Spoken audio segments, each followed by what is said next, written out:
નમસ્કાર, આપ જોઈ રહ્યા છો નેશન પ્લસ ન્યૂઝ. હું છું આપની સાથે હેતલ ભગત. વડોદરા શહેર અને જિલ્લામાં આજથી ઉજવણી ઉલ્લાસમય શિક્ષણની થીમ અંતર્ગત કન્યા કેળવણી મહોત્સવ અને શાળા પ્રવેશોત્સવ 2024નો દબદબાભેર શુભારંભ થયો.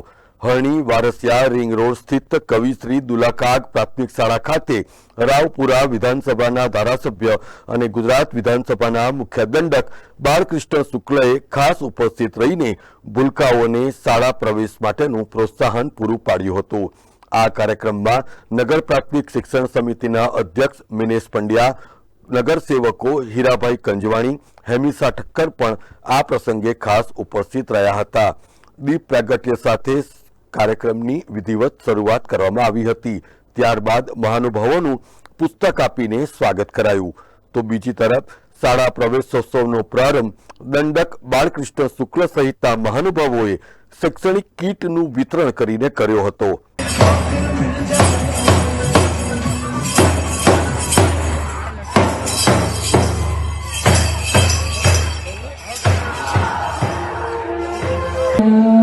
दीपो हरितु मे पापम दीप ज्योति नमस्तुते दीप ज्योति नमस्तुते दीप ज्योति.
કાર્યક્રમ પૂર્ણ થયા બાદ સરકારની વિવિધ શિક્ષણલક્ષી યોજનાઓના પ્રદર્શન અને સ્માર્ટ ક્લાસરૂમ સાથે કોમ્પ્યુટર રૂમની પણ મુલાકાત મહાનુભાવો દ્વારા લેવામાં આવી હતી. એટલું જ નહીં, પરંતુ પર્યાવરણનો સંરક્ષણનો સંદેશો મળે તે માટે શાળા ખાતે વૃક્ષારોપણ પણ કરાયું હતું. આજના આ કાર્યક્રમ અંતર્ગત કવિ દુલાકાત પ્રાથમિક શાળામાં કુલ 108 વિદ્યાર્થીઓએ પ્રવેશ મેળવ્યો.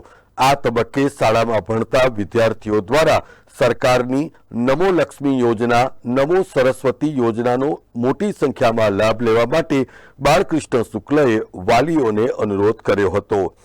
અત્રે ઉલ્લેખનીય છે કે વડોદરા જિલ્લામાં આ ત્રિદિવસીય કાર્યક્રમના આયોજન માટે જિલ્લા શિક્ષણ તંત્ર દ્વારા કુલ 141 રૂટ નક્કી કરવામાં આવ્યા છે.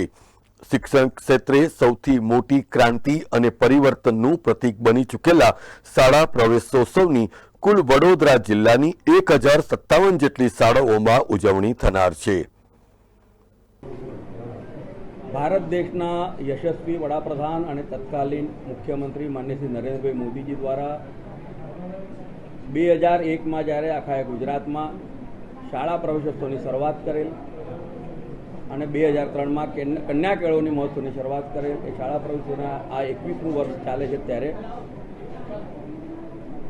રાજ્ય સરકાર દ્વારા શિક્ષણને વધારે પ્રાધાન્ય આપીને 55,000 કરોડથી પણ વધારેની માત્રા ઉપર આ વખતે બજેટમાં મૂકેલી છે.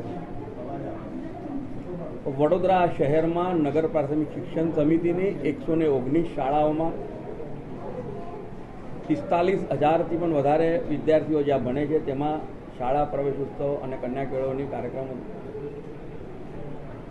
વારસિયા વિસ્તારની કવિતુલા કાક શાળા કે જે આખા વડોદરામાં સૌથી સારી સર્વોત્કૃષ્ટ શાળાને જેને એવોર્ડ મળેલો છે અને રાજ્ય સરકાર દ્વારા ગુણોત્સવ કાર્યક્રમ અંતર્ગત વડોદરાની એકમાત્ર શાળાને ગ્રીન ગ્રેડ 2 મળેલી છે એવી શાળામાં આજે પ્રવેશોત્સવનું આયોજન કરવામાં આવેલું. આ શાળાની જે ખાસિયત છે એ તમામ 24 જેટલા વર્ગખંડો છે એ બધા જ ડિજિટલ છે. આખી શાળા ઇન્ટરનેટ વાઈફાઈથી સુસજ્જ છે. અહીંના બાળકો સતત 5-7 વર્ષથી ગુજરાત સરકારની તમામ ગુણોત્સવ પરીક્ષામાં સર્વોત્કૃષ્ટ દેખાવ કરે છે. એવા શાળામાં આજે જ્યારે આ પ્રવેશ ઉત્સવની શરૂઆત કરેલ છે. આ કાર્યક્રમમાં અમારી સાથે નગર પ્રાથમિક શિક્ષણ સમિતિના અધ્યક્ષ શ્રી વિનેશભાઈ, આ જ વિસ્તારના અમારા કાઉન્સિલર મિત્રો હેમિશાબેન, હીરાભાઈ, અમારા સંગઠનના પદાધિકારીઓ, શાળાના આચાર્ય શ્રી જીગરભાઈ અને સાથે તમામ શિક્ષકગણ અને વાલીઓ સાથે બાળકોએ ખૂબ ઉત્સાહપૂર્વક પ્રવેશ મેળવ્યો છે. અને આજના દિવસે જ્યારે આ પ્રવાસ સરસ મજાનો બાળકોનો પ્રવાસ મા સરસ્વતીના ખોળામાં તેઓ આવી ગયા છે ત્યારે રાજ્ય સરકાર દ્વારા 1,250 કરોડની જંગી માતબર રકમ નમો લક્ષ્મી યોજના અંતર્ગત મૂકવામાં આવી છે, જે અંતર્ગત જે બાળકી 12મા ધોરણ સુધી ભણશે તેને 50,000થી પણ વધારે રકમ મળશે. અને સાથે સાથે ગુજરાતના વિદ્યાર્થીઓમાં બાળકોમાં વિજ્ઞાન અને ટેકનોલોજીમાં વધારે રસ કેળવાય એટલા માટે થઈને 250 કરોડની જોગવાઈ સાથે નમો સરસ્વતી યોજનાની શરૂઆત કરેલ છે. આપના માધ્યમથી તમામ વાલીઓને વિનંતી કરું છું કે આપણા બાળકોને સારામાં સારું શિક્ષણ મળી રહે, ટેકનિકલ અને સાયન્સનું શિક્ષણ મળી રહે તે માટે આપણે બધા પ્રયત્નશીલ રહીએ. ફરીથી આજના દિવસે આખા વડોદરા શહેરમાં અને આખા ગુજરાતમાં પ્રવેશ મેળવનારા તમામ બાળકોને ખૂબ ખૂબ અભિનંદન. વડોદરા શહેરમાં નગર પ્રાથમિક શિક્ષણ સમિતિની 119 જેટલી શાળાઓ આવેલી છે. અંગ્રેજી માધ્યમથી માંડીને હિન્દી માધ્યમથી માંડીને અલગ અલગ પ્રકારની શાળા શિક્ષણ સમિતિમાં કાર્યરત છે. એમાં આશરે 50,000-45,000 જેટલા બાળકો અભ્યાસ કરી રહ્યા છે. આપ જાણી શકો છો કે છેલ્લા ઘણા વર્ષોથી નગર પ્રાથમિક શિક્ષણ સમિતિમાં પ્રાથમિક શિક્ષણ અપાતું હતું, પણ 2022-23થી અમે માનનીય વિધાનસભાના મુખ્યદંડક બાલકૃષ્ણ શુક્લા સાહેબ, વડોદરા શહેરના પ્રમુખ ડૉક્ટર વિજયભાઈ શાહ અને અનેક લોકોની સહાયથી અને વડોદરા મહાનગરપાલિકાની સહાયથી અમે લોકોએ 4 માધ્યમિક શાળા શરૂ કરી શક્યા છે. અને એ માધ્યમિક શાળામાં આ વર્ષે ધોરણ 10મું વર્ગ પણ શરૂ કરી ચૂકેલા છે. અને એની સાથે સાથે ક્રમશઃ ધોરણ 10 પછી 11, ધોરણ 12 પછી. આપ જાણી શકો છો કે બાલવાટિકાથી ધોરણ 12 સુધીનું એડમિશન લેવા માટે અમે અત્યારે 10 શાળા શરૂ કરી ચૂક્યા છે. ધીરે ધીરે પ્રયત્ન કરી રહ્યા છીએ કે બાળકોને મફત શિક્ષણ મળે, સારી ગુણવત્તાવાળું શિક્ષણ મળે, સાથે સાથે શૈક્ષણિક કીટ, એમને પહેરવાના ડ્રેસ બદલ તમામ વસ્તુ ગુજરાત સરકાર તરફ ફ્રી આપવામાં આવી રહી છે. આપ જોઈ શકો છો કે મારી શાળામાં અત્યારે 1200 જેટલા શિક્ષકો કાયમી ધોરણે નોકરી કરી રહ્યા છે. છતાં પણ બાળકોમાં જે ઉત્તરોત્તર સંખ્યા જે વધી રહી છે અને બાળકો જે રીતે એડમિશન રહી રહ્યા છે, તો મહેકમ પ્રમાણે અમારે સરકારશ્રીની ગાઈડલાઈન પ્રમાણે જ્ઞાન સહાયક શિક્ષક હોય અને ત્યારબાદ જો એ પણ ઘટ પૂરી ના થાય તો ઉચ્ચક શિક્ષક લેવાની જે જોગવાઈ છે એમાં આ વર્ષે અમે લોકો એને મહત્તમ પ્રમાણે ઉચ્ચક શિક્ષકો પણ લઈ લીધા છે. બાલવાડીના શિક્ષકો, ચોથા વર્ગના કર્મચારીઓ હોય, શાળાની સફાઈ માટેના તેડાગર ભાઈઓ હોય, કામઠણ ભાઈ, તમામ પ્રકારની સુવિધા અમે આ વર્ષે પૂરી પાડી છે. ઉચ્ચક શિક્ષકોની ગુણવત્તા ઓગસ્ટ મહિના સુધી ચાલતી હોય છે કે બાળકોનું એડમિશન અમે ઓગસ્ટ મહિના સુધી ચાલુ રાખતા હોય છે. જેમ જેમ બાળકોની સંખ્યા વધે એમ ઉચ્ચક શિક્ષકો અમે લેવાની પ્રક્રિયા શરૂ કરી. જ્યાં જ્યાં બાળકોની સંખ્યા વધી છે ત્યાં અત્યારે 110 જેટલા ઉચ્ચક શિક્ષકોની નિમણૂક અમે કરી છે. ત્યારબાદ બી હજુ જ્યારે સંખ્યા વધશે તો અમે ઉચ્ચક શિક્ષક લઈ શકીશું.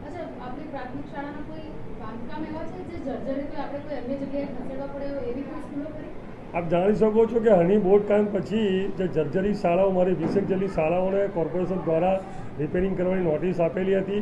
એ તમામ શાળાઓને મેં રિપેરિંગ કરી નાખેલી છે અને બાળકોના શિક્ષણ સાથે એમની સ્વાસ્થ્યની બી ચિંતા કરવાની જવાબદારી નગરપાલિકા શિક્ષણ સમિતિની છે. હું આપને જણાવી લઉં કે ચાલુ વર્ષે બી અમે જે શાળામાં મરમ્મત કરવાનું છે, રંગરોગન કરવાનું છે, એ કામ બી અમે પૂર્ણ કરીશું. બીજી એક ખાસ વાત જણાવી લઉં કે નગરપાલિકા શિક્ષણ સમિતિમાં આ વખતે ખાનગી શાળાઓમાંથી 114 જેટલા બાળકોએ અમારી શાળામાં એડમિશન લીધું છે. અમારા માટે ગૌરવની વાત છે કે શિક્ષણ સમિતિમાં એ લોકો વિશ્વાસ મૂકીને એમના બાળકો અમારી સમિતિમાં મૂકેલા છે. એક પણ શાળા અત્યારે ભાડાના મકાનમાં સારું શરૂ છે નહીં. આપણે કોઈ માહિતી હોય તો આપણી પાસે ખોટી માહિતી છે. બધી જ શાળાઓ અમારી પોતાની માલિકીના મકાનમાં છે.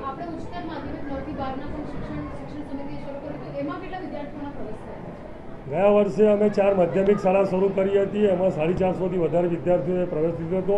એ જ બાળકો આ વખતે 10મા ધોરણમાં આવ્યા છે અને બીજી 6 માધ્યમિક શાળા શરૂ કરી છે. એમાં 650 જેટલા બાળકો પ્રવેશ લીધો છે. ટોટલ 10 શાળામાં 1100 જેટલા બાળકોએ નગરપાલિકા વિના મૂલ્યે માધ્યમિક શાળામાં પ્રવેશ લીધેલો છે. Bureau report, nation plus news, Vadodara. સમાચારોનો સતત અપડેટ મેળવવા માટે અમારી નેશન પ્લસ ન્યૂઝની યુટ્યુબ ચેનલને સબસ્ક્રાઇબ કરો, બેલ આઇકન દબાવો અને જોડાયેલા રહો ફેસબુક, ઇન્સ્ટાગ્રામ અને ટ્વિટર પર.